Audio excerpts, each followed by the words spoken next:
सुनने में आया है गलती से भारत ने पाकिस्तान पर एक सुपरसोनिक मिसाइल 124 किलोमीटर प्रति घंटा की रफ्तार से दाग दी है।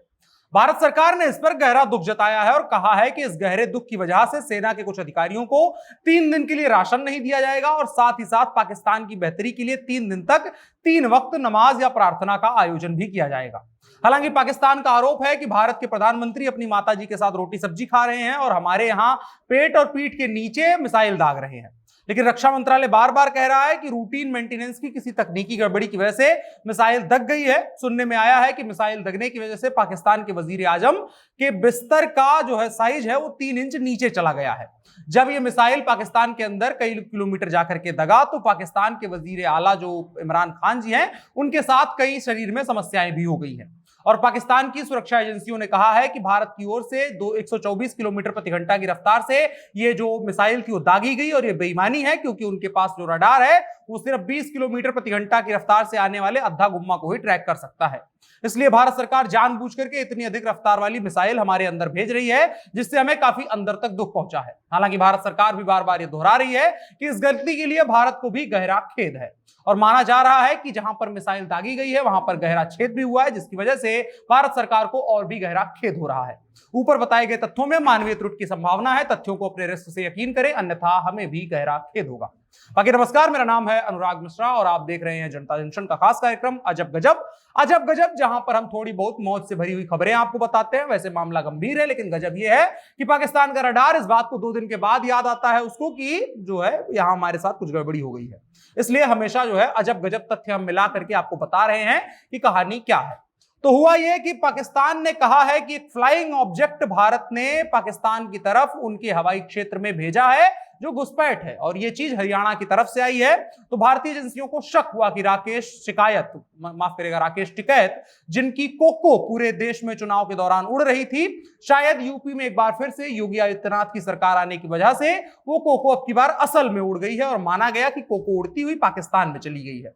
अब इससे जुड़ा हुआ सवाल वरिष्ठ संवाददाताओं ने राकेश टिकैत से पूछा तो राकेश टिकैत ने साफ तौर पर इनकार किया और उन्होंने कहा कि रे मन्ने को ना बेरा यो मारी ना कोको है। कोको तो यूपी में मोंग के आने की सुनते ही न्यूज पंजाब में जा बैठी है, सुना है उधर ओल्ड मोंग का आया है, उधर माहौल बना रही है, यो मारी ना है।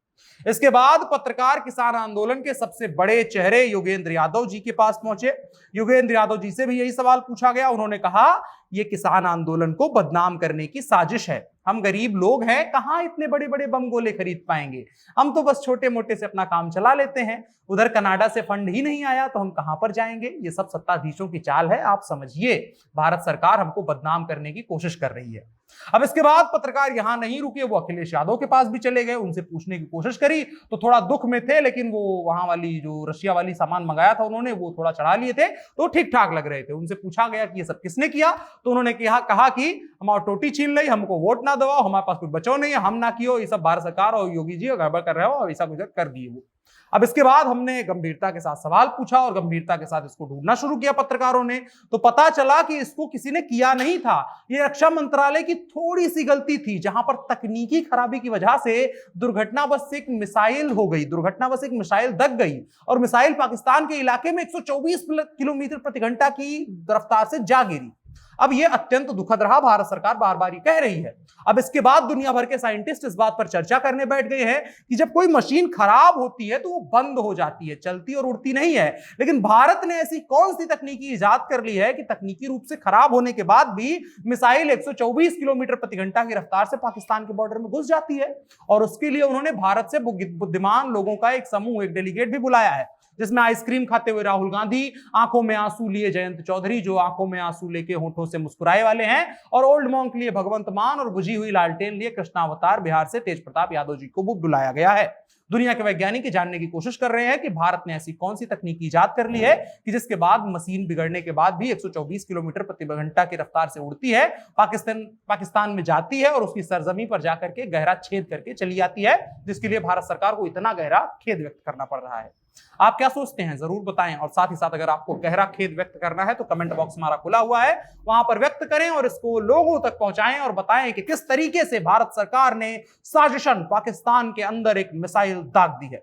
फिलहाल के लिए इतना ही। मेरा नाम अनुराग मिश्रा है, आप जनता जंक्शन देख रहे थे, कैमरे पर मेरे साथ ओम प्रकाश थे। शुक्रिया।